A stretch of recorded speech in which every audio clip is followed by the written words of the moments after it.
إن الحمد لله نحمده ونستعينه ونستغفره ونعوذ بالله من شرور أنفسنا ومن سيئات أعمالنا من يهده الله فلا مضل له ومن يضلل فلا هادي له وأشهد أن لا إله إلا الله وحده لا شريك له وأشهد أن محمدا عبده ورسوله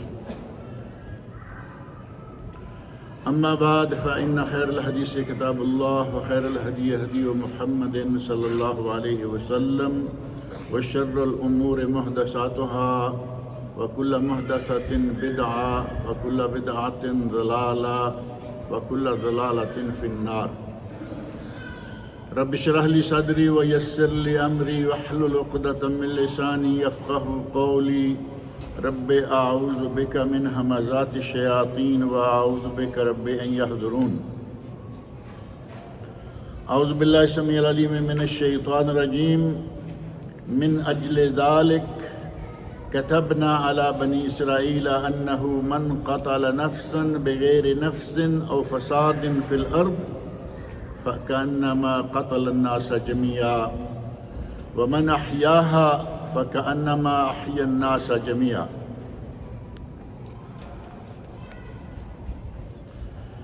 اسلام وہ دین ہے کہ جس نے انسانی جان کی بہت ہی قیمت بیان کی ہے۔ وہ انسانی جان مسلمان ہو یا کافر ہر حال میں محترم ہے، ہر حال میں اس کا ایک مقام ہے، ایک مرتبہ ہے، اور انسان کے گوشت کو حرام قرار دیا گیا، وہ مسلمان کا ہو یا کافر کا۔ اور انسان کے گوشت کی حرمت اس لیے نہیں ہے کہ اس میں کوئی بڑے خوفناک بیکٹیریا ہیں، اس کے گوشت میں ایسے جراثیم ہیں کہ جو انسان کو ہلاک کر دیں گے، نہیں۔ انسان کے گوشت کی حرمت اس کے عزت اور احترام کی وجہ سے ہے کہ یہ اللہ کے یہاں ایک بہترین مخلوق ہے۔ نبی اکرم صلی اللہ علیہ وسلم کے مقام و مرتبہ کے بارے میں کہا جاتا ہے کہ آپ کراؤن آف دی کریشن، اس پوری مخلوقات کے سب سے اعلیٰ انسان اور سرتاج ہیں۔ جو ان کو مانتا ہے اس کی بھی اتنی زیادہ عزت و احترام ہے کہ نبی اکرم صلی اللہ علیہ وسلم ارشاد فرماتے ہیں کہ مومن کی حرمت کعبہ سے بھی زیادہ ہے۔ آپ اندازہ کریں کہ کعبۃ اللہ اللہ کا گھر ہے، اور مومن کی حرمت کو کعبہ کی حرمت سے بھی زیادہ قرار دیا گیا۔ بنی نوع انسان کو اللہ رب العزت نے اتنا مقام عطا کیا ہے، اور یہ مسلمان ہے، مومن ہے، تو اس کے مقام کا کوئی شمار ہی نہیں۔ اگر کافر بھی ہے تب بھی اس کی بڑی قیمت ہے۔ آپ کو معلوم ہے کہ اگر حادثے میں کوئی کافر قتل ہو جائے، حادثے میں کافر مر جائے، تو کیا اس کی میت کو ایسے ہی پھینک دیں گے اور اس کی کوئی قیمت نہیں ہوگی؟ مسلمان مارا جائے قتل عمد میں نہیں، قتل عمد ہے جان بوجھ کر قتل کرنا، اس کی سزا النفس بالنفس، جان کا بدلہ جان۔ لیکن اگر کوئی جان بوجھ کر قتل نہیں کرتا، ایکسیڈنٹ میں قتل ہو گیا، تو اس کی دیت ہے 2 مہینے مسلسل روزے رکھے اور دیت ادا کرے۔ اور دیت کتنی ہے؟ یہاں سعودی عرب میں 3 لاکھ، اور اب روز بروز جیسے جیسے قیمتیں بڑھ رہی ہیں ویسے ویسے دیت بھی بڑھ رہی ہے۔ اگر کافر مارا جائے تو کیا اس کے وارثوں کو کچھ نہیں دیا جائے گا؟ شریعت نے باقاعدہ کافر کی بھی دیت مقرر کی ہے، لیکن مسلمان سے آدھی ہے۔ مسلمان کے قتل پر 3 لاکھ یہاں، اور اگر کوئی غیر مسلم قتل ہو جائے اس طرح تو 1.5 لاکھ۔ اس کا مطلب یہ ہوا کہ اسلام نے کافر کی بھی قیمت رکھی ہے۔ یہ الگ بات ہے کہ انسان اگر اپنے رب کا نہ بنے تو چاہے مسلمان ہو یا کافر اس کی کوئی قیمت نہیں۔ ایک آدمی آنکھیں رکھتا ہے، قرآن نہیں پڑھتا، نبی اکرم صلی اللہ علیہ وسلم کا فرمان نہیں پڑھتا، دین نہیں سیکھتا، کان ہے، قرآن نہیں سنتا، نبی کا فرمان نہیں سنتا، دین نہیں سیکھتا، دل و دماغ ہے، کبھی سوچا ہی نہیں کہ میں کیوں پیدا کیا گیا، کیوں دنیا میں بھیجا گیا، میرے دنیا میں لائے جانے کا مقصد کیا ہے، کچھ بھی نہیں سوچتا، تو معلوم ہے قرآن کریم نے کیا کہا اس کے بارے میں؟ فرمایا اولئک کالانعام، یہ جانوروں کی طرح ہیں، شکل میں انسان ہے، گوشت پوشت انسانی ہے، شکل و صورت انسانی ہے، لیکن کالانعام یہ جانور ہے، جانوروں کی طرح ہے، بل ہم اضل، صرف جانور ہی نہیں، یہ تو جانوروں سے بھی بدترین ہے، کیونکہ جانور تو اپنے مالک کا وفادار ہوتا ہے۔ اللہ رب العزت نے اسے دنیا میں بھیجا، ایک اچھی شکل دی، پوری مخلوقات میں سے اعلیٰ انسان بنایا، وَلَقَدْ كَرَّمْنَا بَنِي آدم، ہم نے بنی آدم کو دیگر مخلوقات پر تکریم عزت دی، اور یہ اتنا بھی احسان نہ مانے کہ اس نے مجھے عزت بخشی ہے، باقی مخلوقات سے مجھے اعلیٰ بنایا ہے، کوئی بھی اگر احسان نہیں مانتا، اولئک کالانعام، اللہ نے فرمایا ہے کہ یہ ڈھور ڈنگروں کی طرح ہے، بل ہم اضل، بلکہ یہ تو ان سے بھی بدتر ہے۔ اسلام نے انسان کو بہت مقام دیا ہے، مسلم ہو یا کافر۔ گزشتہ کئی مرتبہ یہاں یہ بات ذکر کی گئی ہے کہ نبی اکرم صلی اللہ علیہ وسلم ارشاد فرماتے ہیں کہ نہ صرف مسلمان بلکہ تمہارے مابین رہنے والا کافر بھی بڑا قیمتی ہے، اور اس کی بڑی قیمت کس طرح ہے؟ کافر ہے، حربی نہیں، تمہارے ساتھ اس کی جنگ نہیں، وہ میدان جہاد میں نہیں ہے، بلکہ اپنے ملک کو چھوڑ کر تمہارے ملک میں آیا ہوا ہے، مسلمانوں کے مابین بس رہا ہے، جسے معاہد کہیں کہ اس کا مسلمانوں کے ساتھ معاہدہ ہے، ایک کانٹریکٹ ہے، مستامن کہیں اپنے ملک کو چھوڑ کر وہ کسی مسلمان ملک میں آ کر امن حاصل کیے ہوئے ہے، یا ذمی کہیں حکومت مسلمانوں کی ہے اور وہ ذمی خراج دیتا ہے، ایک ٹیکس ادا کرتا ہے اپنے مسلمانوں کی حفاظت میں رہنے کا۔ یہ ساری شکلیں کافروں کی ہیں، اور نبی اکرم صلی اللہ علیہ وسلم ارشاد فرماتے ہیں من قتل معاہدا، اگر کسی نے کسی معاہد کو، کسی ذمی کو، کسی مستامن کو قتل کر دیا، لم یرح رائحۃ الجنہ، وہ جنت کی خوشبو بھی نہیں پائے گا۔ یہ کون ہے جس کو قتل کیا گیا؟ مسلمان ہے؟ نہیں، یہ کافر ہے۔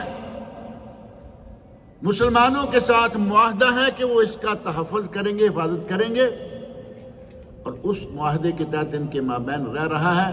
اگر اسے مسلمان قتل کر دیں تو نبی صلی اللہ علیہ وسلم ارشاد فرماتے ہیں لم یرح رائحۃ الجنہ، وہ جنت کی خوشبو بھی نہیں پائے گا، جبکہ جنت کی خوشبو 40 سالوں کی مسافت سے آ رہی ہوگی۔ اب یہ کچھ تھوڑا سا فاصلہ ہے، لیکن ایک کافر کو بلا وجہ قتل کرنے والا انسان جنت کی خوشبو تک نہیں پائے گا۔ اللہ رب العزت نے کتنی قیمت بتائی انسان کی۔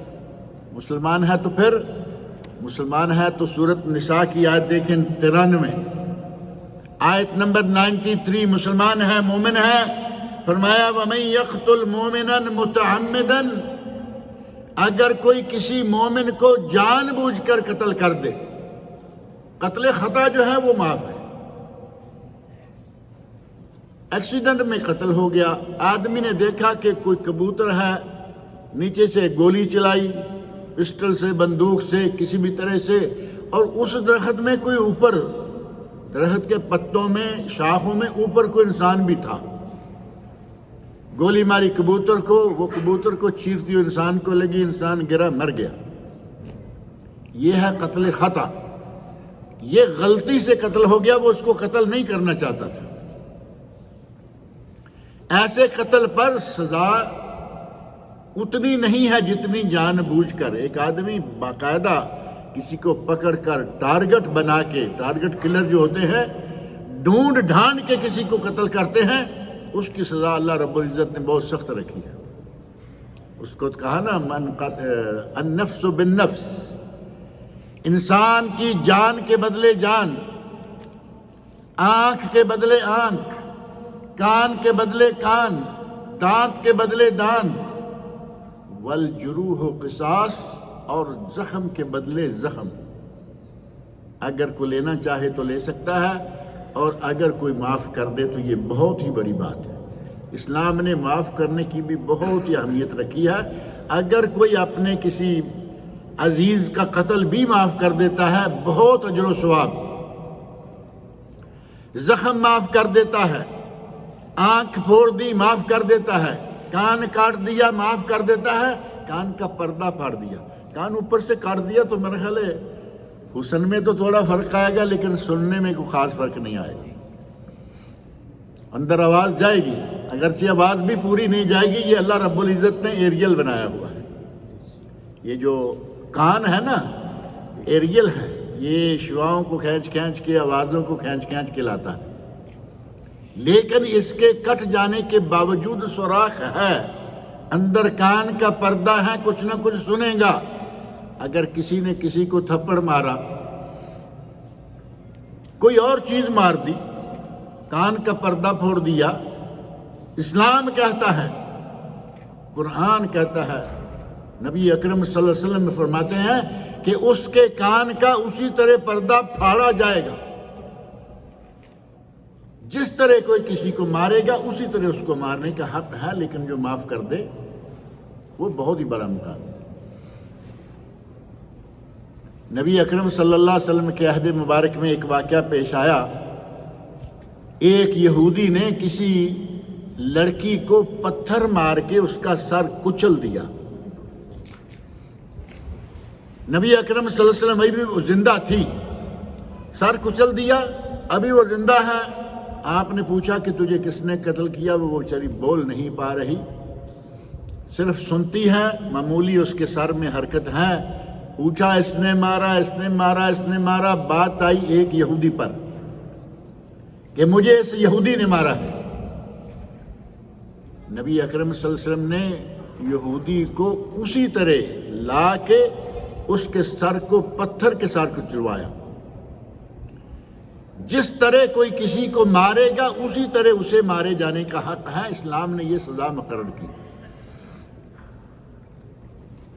اگر کوئی آدمی مسلمان ہے تو اس کی قیمت کتنی ہے؟ مومن ہے، وَمَن يَقْتُلْ مُؤْمِنًا مُتَعَمِّدًا فَجَزَاؤُهُ جَهَنَّمُ، اگر کوئی کسی مومن کو جان بوجھ کر قتل کر دیتا ہے تو اس کی سزا جہنم ہے۔ اور جہنم بھی تھوڑے عرصہ کے لیے نہیں ہے کہ 4-6 مہینے، 4-6 سال، 4-6 گھنٹے، 4-6 دن نہیں، خالدن فیہا، وہ ہمیشہ جہنم میں رہے گا۔ وغضب اللہ علیہ، اس پر اللہ کا غضب نازل ہوگا، ولعنہ، اللہ کی لعنتیں نازل ہوں گی، وعد لہ عذابا عظیما، اور اللہ نے اس کے لیے بہت ہی بڑا عذاب تیار رکھا ہے۔ جہنم میں جانا، ہمیشہ اس میں رہنا، اور اس کے ساتھ اضافہ یہ کہ اس کے لیے ہمیشہ کا عظیم عذاب تیار کر رکھا ہے، بہت بڑی سزا ہے۔ اور اس نے صرف ایک مسلمان کو قتل کیا ہے، اور وہ لوگ جو چلتے پھرتے اٹھتے بیٹھتے قتل کرتے ہی چلے جاتے ہیں، ان کا کیا ہوگا؟ بعض افعال ایسے ہیں کہ انسانی قتل کی طرح ہیں، جیسے انسان کو قتل کر دیا جاتا ہے اسی طرح وہ بھی قتل کی طرح کے ہیں۔ اگر ان میں سے کوئی کسی کا ارتکاب کرتا ہے تو وہ بھی قتل کی سزا کا مستحق ہوگا۔ اگر کوئی کسی پر تہمت لگا دیتا ہے، جان بوجھ کر تہمت لگا دی، معلوم ہے کہ اس میں وہ عیب نہیں، لیکن تہمت دھر دی، نبی اکرم صلی اللہ علیہ وسلم فرماتے ہیں کہ وہ ایسے ہے کہ جیسے اس نے اس کو قتل کر دیا ہے، اس کی رسوائی ہو گئی۔ کسی پہ تہمت لگا دی کہ فلاں زانی ہے اور وہ ہے نہیں، تو اس نے گویا کہ اسے قتل کر دیا، اس کی آبرو، اس کی دنیا میں بے عزتی ہوئی، اس شخص نے گویا کہ اسے قتل کر دیا۔ اسلام نے انسان کی جان کے تحفظ کے لیے مختلف قسم کی سزائیں مقرر کی، مختلف قسم کی وعیدیں سنائی، اور انسان نے ان وعیدوں کا کیا کیا؟ سورہ مائدہ میں اللہ رب العزت نے آیت نمبر 30-31 دونوں آیتوں کے اندر حضرت آدم علیہ السلام کے بیٹوں قابیل اور حابیل کا تذکرہ ہے۔ دونوں بھائی ہیں، آدم علیہ السلام کے بیٹے ہیں، ایک نے دوسرے کو قتل کر دیا، وہ واقعہ سارا قرآن کریم میں موجود ہے۔ ایک نے دوسرے کو قتل کیا، اللہ رب العزت نے قرآن کریم میں اس پہلے قاتل کی جو بنی نوع انسان کا پہلا قاتل ہے، اس سے پہلے چونکہ کوئی قتل ہوا نہیں، یہ پہلا قتل ہوا، اللہ رب العزت نے، وہ معروف ہے، اپنے بھائی کو قتل کر بیٹھا، اب میں کیا کروں، لاش کندھے پر رکھی ہوئی، روتے یا ویلتا اعجزت ان اکون مثل ھذا الغراب، واہ ویلا کرتا پھر رہا ہے۔ تھوڑا سا پہلے محرم کے دنوں میں انہیں ایک بات کہی تھی کہ کچھ لوگ وہ ہیں جو خود قتل کرتے ہیں اور خود ہی چلاتے بھی ہیں، خود قتل کرتے ہیں اور خود ہی واویلا کرتے ہیں کہ دیکھو ہمارا فلاں اسے کوئی مار گیا، اور انہی میں سے حضرت آدم علیہ السلام کا یہ بیٹا ہے، قتل کیا ہے، کندھے پہ رکھا ہوا ہے، چیختا پھر رہا ہے اور کہتا ہے کہ میں اپنے بھائی کی لاش کا اب کیا کروں۔ اسے یہ نہیں معلوم، قبر کا طریقہ اس وقت تک نہیں تھا۔ اللہ رب العزت نے ایک کوا بھیجا، کوے نے کوے کو مارا، زمین کھودی، اس کو اس میں دفن کر دیا۔ تو اس وقت قابیل کہتا ہے یا ویلتا، اے میری ہلاکت، اے میری بربادی، اعجزت ان اکون مثل ھذا الغراب، میں تو اس کوے کے جیسا بھی نہیں ہو سکا۔ کوے نے اپنے بھائی کو مارا، قتل کیا، دفن کیا، مجھے تو اتنا بھی پتہ نہیں تھا، اب میں کوے کو دیکھ کر یہ بات سیکھوں گا۔ اور اس پہلے قتل کے نتیجہ میں اللہ رب العزت نے قرآن کریم میں فرمایا کہ ہم نے بنی اسرائیل پر یہ بات لکھ دی، من اجل ذالک، اسی وجہ سے، کتبنا علی بنی اسرائیل، ہم نے بنی اسرائیل پر یہ بات لکھ دی، اور یہ صرف بنی اسرائیل پر نہیں بلکہ یہ قانون قیامت تک رہے گا۔ کیا؟ انہ من قتل نفسا بغیر نفس او فساد فی الارض، اگر کسی نے کسی جان کو ناحق قتل کیا ہے، بلا وجہ قتل کر دیا ہے، او فساد فی الارض، یا زمین میں فساد مچایا ہے، زمین میں فساد کے طور پر یا ناحق قتل کر دیا ہے، فَكَأَنَّمَا قَتَلَ النَّاسَ جَمِيعًا، اس کا گناہ اتنا ہے کہ گویا اس نے پوری بنے نوع انسانیت کو ہی ختم کر دیا۔ ایک قتل کو کتنا کہا؟ گویا کہ اس نے تمام انسانوں کو قتل کر دیا۔ وَمَنْ أَحْيَاهَا، اور جس نے ایک انسان کو زندہ کیا، زندہ کرنا اور مارنا تو اللہ کے ہاتھ میں ہے نا، لیکن انسان قتل کرتا ہے تو مار دیتا ہے، اور کبھی کبھی انسان مردے کو زندہ بھی کرتا ہے۔ اور وہ کیسے ہوگا؟ آپ کے سامنے ایکسیڈنٹ ہوا، ایکسیڈنٹ میں آپ نے گاڑی ساتھ لا کے کھڑی کی، دیکھا کہ آدمی مرنے کے قریب ہے، اسے پانی پلاؤں تو شاید بچ جائے، اور آپ نے دیکھا کہ یہ تو تو یہ تو کافر ہے، میں پانی نہیں پلاتا، مر جائے گا یا نہیں؟ دیکھا یہ مسلمان ہے، ہمارا بھائی ہے، پانی پلایا، شاید پانی نہ پلانے سے وہ مر جاتا، پانی پلایا وہ بچ گیا۔ یہ ہے وَمَنْ أَحْيَاهَا، جس نے کسی کو زندہ کیا، گویا کہ مرتے مرتے آدمی کو اس نے پانی پلا کر اس کی جو فرسٹ ایڈ ہے، جو بنیادی ضرورتیں ہیں میڈیکلی، وہ پوری کر کے اس کو زندہ کر دیا۔ اور یہ فرسٹ ایڈ کے بارے میں کچھ تفصیل آپ نے سنی ہے خطبہ جمعہ میں، کہ بنی نوع انسان کی جان کی کتنی قیمت ہے۔ حکومتوں نے باقاعدہ ایک ادارہ بنایا ہوا ہے، ایکسیڈنٹ ہوتا ہے فوراً کہاں کہاں کرتی ہوئی گاڑیاں آ جاتی ہیں، ایمبولنس ہے نا، ایمبولنس، اسعاف، عیسائیوں کے یہاں، کافروں کے یہاں ریڈ کراس، سعودی عرب میں اور مسلمانوں کے یہاں ہلال احمر، بہت بڑا ادارہ ہے، بہت بڑی ذمہ داریاں ادا کرتا رہتا ہے۔ ایکسیڈنٹ کے موقع پہ پہنچ جاتے ہیں، باغم باغ لاشوں کو اٹھا رہے ہیں، زخمیوں کو اٹھا رہے ہیں، ہر طرح کی جسے کوئی ضرورت ہے اسی وقت ساتھ ہی دوا، یہ وہ، آکسیجن لگانا شروع کر دیتے ہیں۔ اللہ رب العزت نے انسان کی جب قدر و قیمت اتنی بیان کی، اس کے لیے انتظامات بھی کروا دیے۔ مسلمان ملکوں میں بھی یہ ہے، کافر ملکوں میں بھی یہ ہے، وہاں نام الگ ہے، یہاں نام الگ ہے، لیکن کام دونوں جگہ ایک ہی ہے کہ اگر کوئی آدمی مرنے کے قریب ہے، زخمی ہے، کسی کو ضرورت ہے، ریسکیو والے فوراً پہنچ جاتے ہیں۔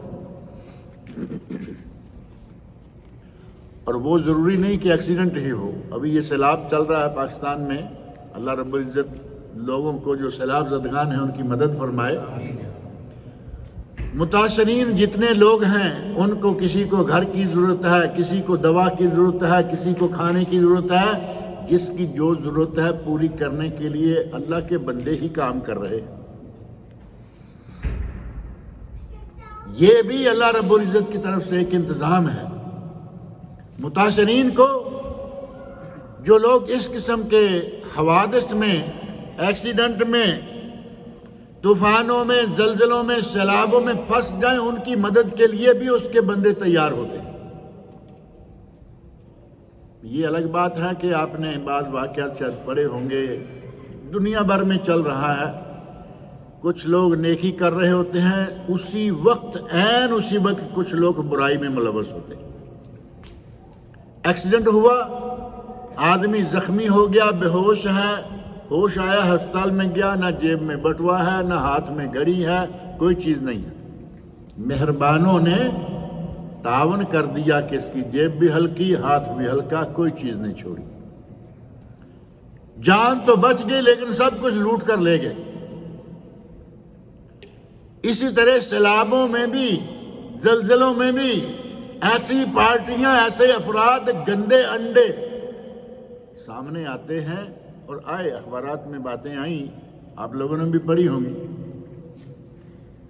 کچھ لوگ متاثرین سیلاب کے لیے اشیاء جمع کر رہے ہیں کہ یہ وہاں پہنچانی ہے۔ میری نظر سے خبر گزری کہ کسی نے باقاعدہ ایک بڑا سٹور روم بنایا ہوا ہے، وہ سیلاب کے متاثرین والا سامان اس میں رکھوایا ہوا ہے اور وہ بیچ رہا ہے، وہ اپنی چاندی کر رہا ہے۔ یہ ہوتا ہے، لیکن اللہ رب العزت نے ان چند گندے انڈوں کے علاوہ بہت سارے نیک بندے بنائے ہیں جو تعاون کرتے ہیں۔ یہ بھی اللہ رب العزت کی طرف سے ایک انتظام ہے کہ بنی نوع انسان کو اللہ رب العزت بہت ہی مقام دیتا ہے۔ 5 چیزیں گزشتہ ایک درس میں بھی میں نے ذکر کی تھی، 5 چیزیں جن کو عرب کہتے ہیں ضروریات خمس، اور ہم 5 ضروریات کہہ سکتے ہیں، یہی فرق ہے نا۔ 5 ضروریات کیا ہیں؟ حفظ الدین، اپنے دین کی حفاظت کرنا، اور دین کی حفاظت کرنے کے دوران اگر کوئی مارا بھی جائے تو وہ پرواہ نہ کرے، دین کی حفاظت کرے۔ من قتل دون دینہ فہو شہید، اگر کوئی اپنے دین کی حفاظت کرتے ہوئے قتل کر دیا جائے تو وہ شہید ہے۔ دین کی حفاظت کرتے ہوئے کہتے ہیں نا جی کلمہ چھوڑو، رام رام کہو۔ یہ پچھلے دنوں یہ بھی خبریں آئی تھی نا، باقاعدہ پکڑ پکڑ کر بدبخت کہتے ہیں کہو رام رام، وہ کہتا ہے میں نہیں کہتا رام رام، میں ایک وہ کلمہ جو کلمہ میرا نہیں ہے وہ میں نہیں کہتا۔ مار دیا گیا، بہت ظلم اور زیادتیاں ہوئیں فسادات کے دوران، ہاتھ پکڑ کے بعض چیزیں رونگٹے کھڑے کر دیتی ہیں۔ ایسے ہاتھ رکھا ہے، پہلے چھری کے ساتھ اس ایک انگلی کو کاٹا، اپنی زبان سے یہ کہو، دوسری کو کاٹا، تیسری کو کاٹا، پوری ایک ایک کر کے 5 انگلیاں کاٹ کے پھر اسے کہتے ہیں کہ زبان نکالو۔ کیا کرتا، مرتا کیا نہ کرتا، پھنسا ہوا ہے، 4 6 10 گنڈے کٹھے ہیں۔ زبان نکالی، اس کو پکڑ لیا اور چھری کے ساتھ زبان کاٹ دی اور کہا کہ زبان بھی اب منہ میں رکھو اور منہ مت کھولو۔ ظلم کی انتہا۔ اگر اپنے دین کی خاطر کسی کو ایسے حالات سے گزرنا پڑے اور اس کی وفات بھی ہو جائے، نبی پاک صلی اللہ علیہ وسلم نے فرمایا کہ وہ شہید ہے، اسے شہادت کا درجہ ملے گا۔ یہ ہے حفظ الدین۔ سب سے پہلی ذمہ داری اور سب سے پہلی ضرورت انسان کی یہ ہے کہ اپنے دین اسلام کو محفوظ رکھے، اس پہ کسی قسم کی آنچ نہ آنے پائے۔ اور دوسری چیز ہے حفظ النفس، اپنی جان کی حفاظت کرنا۔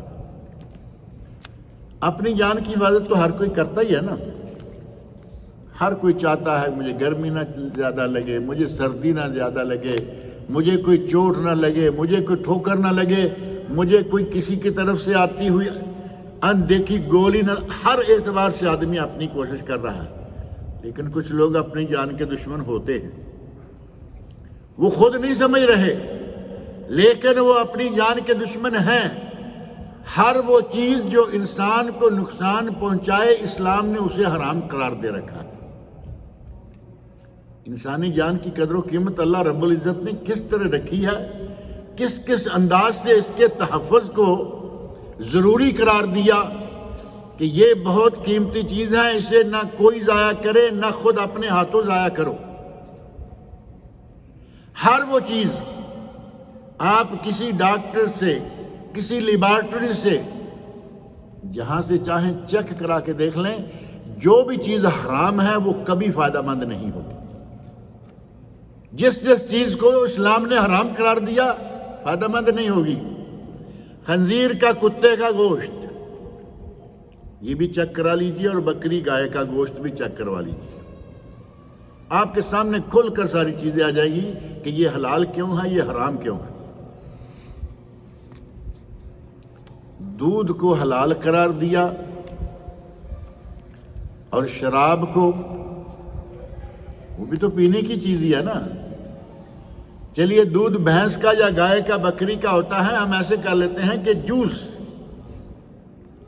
جوس کو حلال قرار دیا، وہ بھی کھجور کا جوس بنائیے، آپ کی مرضی، بنتا ہے بہترین۔ کھجور کا جوس بہترین جوس ہوتا ہے، کھجور کا جوس، انگور کا جوس، آم کا جوس، اورنج کا جوس، ہر طرح کا جوس، سب جوس حلال ہیں۔ لیکن اس کے ساتھ ہی کچھ چیزیں ملا کے ایک اور جوس بناتے ہیں جس سے نشہ ہو جاتا ہے، اور نشہ چونکہ انسان کی جان کے لیے نقصان دہ ہے، اسلام نے اسے حرام قرار دے دیا۔ اور وہ زیادہ ہو یا کم، نبی صلی اللہ علیہ وسلم نے ایک قاعدہ بتایا، ما اسکر کثیرہ فقلیلہ حرام۔ اگر کسی کی زیادہ مقدار نشہ دے، اس کی تھوڑی سی مقدار بھی حرام ہے۔ اگر ایک پیالہ پینے سے آدمی نشے میں آ جائے، 2 پینے سے آ جائے، 3 پینے سے آ جائے، ہمارے پاس بعض دفعہ UAE میں کورٹ میں کیس آیا کرتے تھے، سکھوں کو کچھ زیادہ عادت ہے یہ پینے کی، پیتے تو کافر سارے ہی ہیں، پیتے تو مسلمان بھی ہیں، اللہ تعالیٰ ان کو ہدایت دے، لیکن سکھوں میں کچھ زیادہ ہی معروف ہے، چلتے پھرتے بھی یہ کچھ نہ کچھ کر لیتے ہیں۔ پکڑے ہوئے لائے گئے، کھڑے ہیں، ہاں کیا ہوا؟ وہ نہیں جی بس ہم نے تو 3 ڈبے پیے تھے، ایک پیتے ہیں کچھ بھی نہیں ہوتا۔ بیئر ہوتا ہے وہاں، بیئر کے نام سے وہاں ایک پینے والی عام سی چیز، اور وہاں عام مل رہی ہے۔ ایک تو بیئر اصلی ہے نا، وہ تو وائن بیئر کو چھوڑیں، ایک بیئر ہے جس کو جیسے پیپسی وغیرہ ہے اسی طرح بک رہا ہے، اور اس میں انہوں نے تھوڑا سا وہ مسالہ ڈالا ہوا ہے۔ ایک ڈبہ پینے سے شاید واقعی کچھ نہ ہو، لیکن تیسرے کے بعد وہ جھومتے ہوئے پکڑے لائے جاتے رہے۔ کہتا ہے جس آپ 3 ڈبے پی لیں، پنجابی اسپیشل۔ نبی اکرم صلی اللہ علیہ وسلم فرمایا کہ اگر کوئی زیادہ مقدار 3 ڈبے کہہ لیتے ہیں، اگر 3 ڈبوں سے نشہ ہو جائے اس کا ایک قطرہ بھی حرام ہے کہ کوئی آدمی زبان پر رکھے۔ نبی صلی اللہ علیہ وسلم نے، بلکہ قرآن کریم میں خود اللہ رب العزت نے ہر اس چیز کو حرام قرار دیا جو انسان کے جسم کے لیے نقصان دہ چیزوں کو حرام قرار دیا، اور جو زہر قاتل ہیں وہ حلال کیسے ہوں گی؟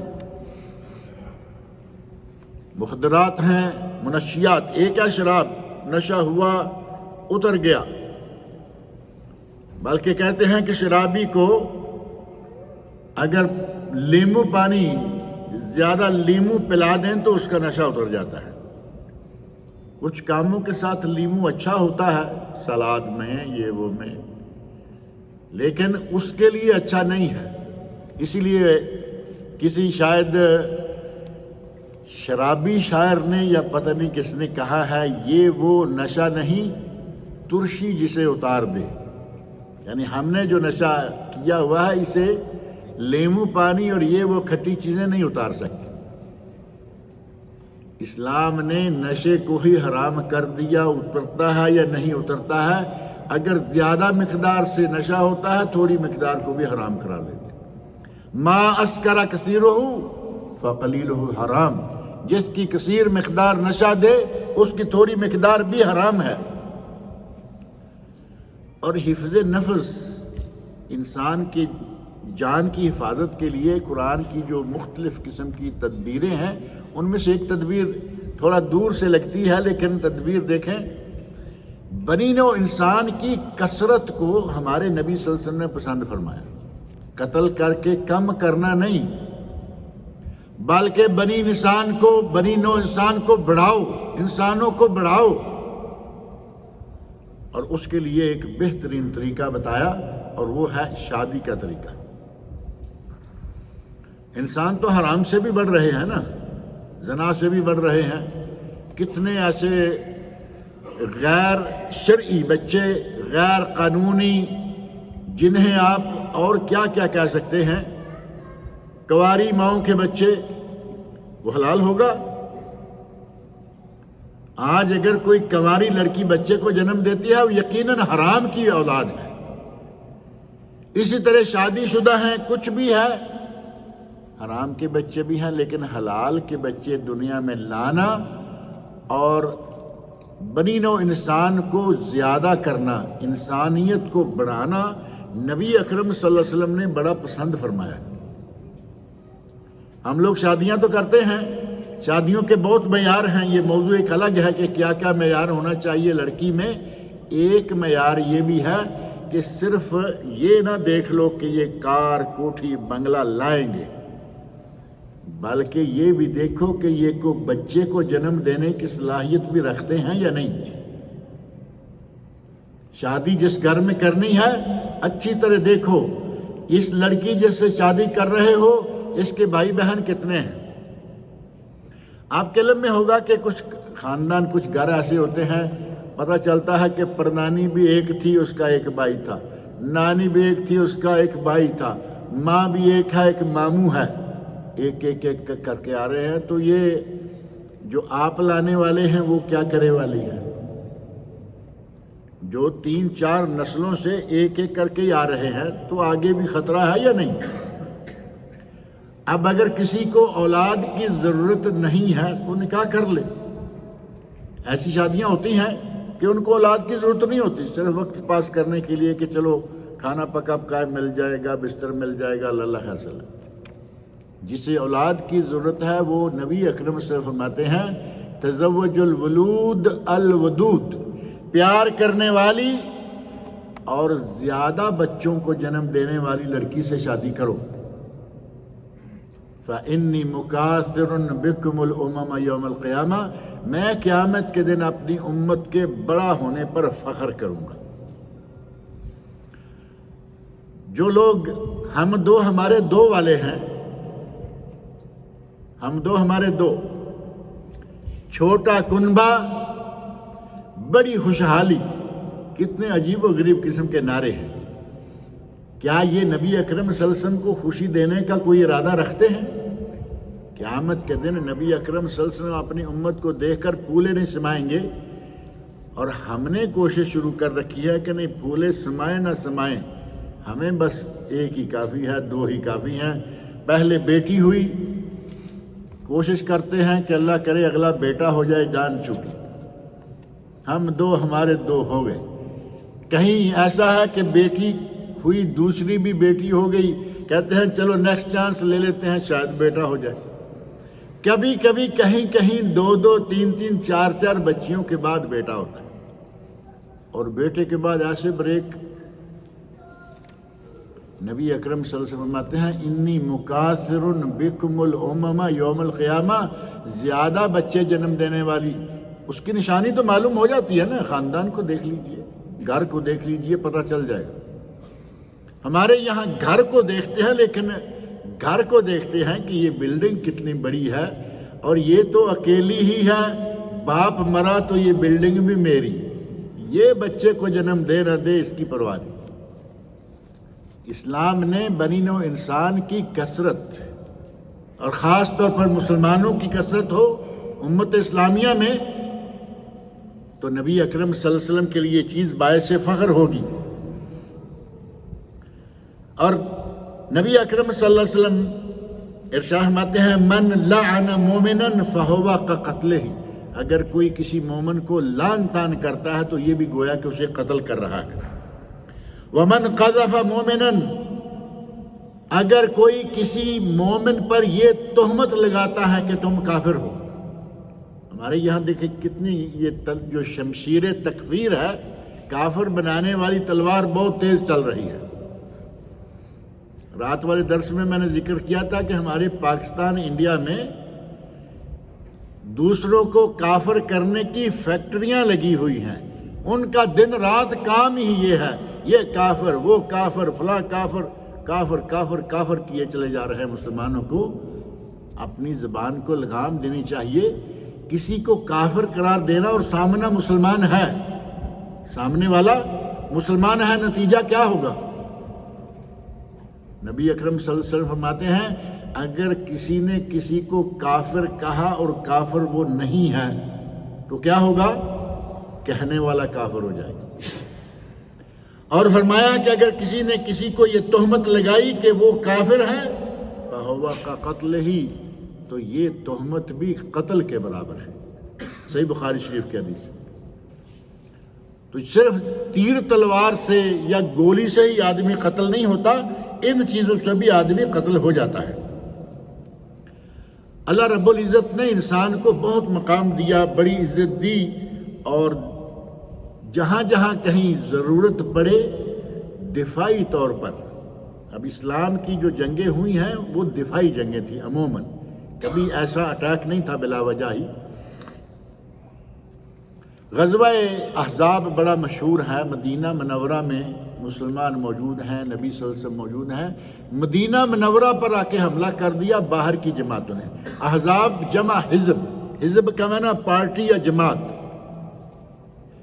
لوگوں نے، کافروں نے، مشرکین جتنی بھی پارٹیاں تھیں ساری مل جل کر آ گئیں، اور انہوں نے آ کر مدینہ منورہ پر حلہ بول دیا۔ نبی اکرم صلی اللہ علیہ وسلم نے اس وقت جب یہ پتہ چلا کہ ہر طرف سے ہمارے اوپر حملہ ہونے جا رہا ہے، فوری طور پر خندق کھودنے کا، غزوہ خندق میں خندق کھودنے کا حکم دیا۔ اور خندق کھودنے کے دوران نبی اکرم صلی اللہ علیہ وسلم کچھ اپنی زبان مبارک سے کلمات کہہ رہے تھے، اللہم ان العیش عیش الآخرہ، اے اللہ اصل زندگی تو آخرت کی زندگی ہے، فاغفر للانصار والمہاجرہ، اے اللہ انصار اور مہاجرین کو بخش دے، مکے سے آئے ہوئے مہاجرین کو بھی بخش دے، مدینہ والے انصار کو بھی بخش دے۔ اور صحابہ کرام رضی اللہ عنہم نبی اکرم صلی اللہ علیہ وسلم کے ان الفاظ کے جواب میں کہتے، نحن الذین بایعوا محمدا علی الجہاد ما بقینا ابدا، ہم نے محمد صلی اللہ علیہ وسلم کے ہاتھ پر بیعت کر رکھی ہے کہ جب تک ہم زندہ ہیں، ہم نے یہ بیعت کر رکھی ہے کہ جب تک ہم زندہ ہیں تب تک ہم کیا کریں گے؟ ہم نبی اکرم صلی اللہ علیہ وسلم کا دفاع کرتے رہیں گے۔ نحن الذین بایعوا محمدا علی الجہاد ما بقینا ابدا، جب تک ہم زندہ ہیں ہم دین کے لیے، نبی کے لیے، شریعت کے لیے، اپنی جان کے لیے جہاد کرتے رہیں گے۔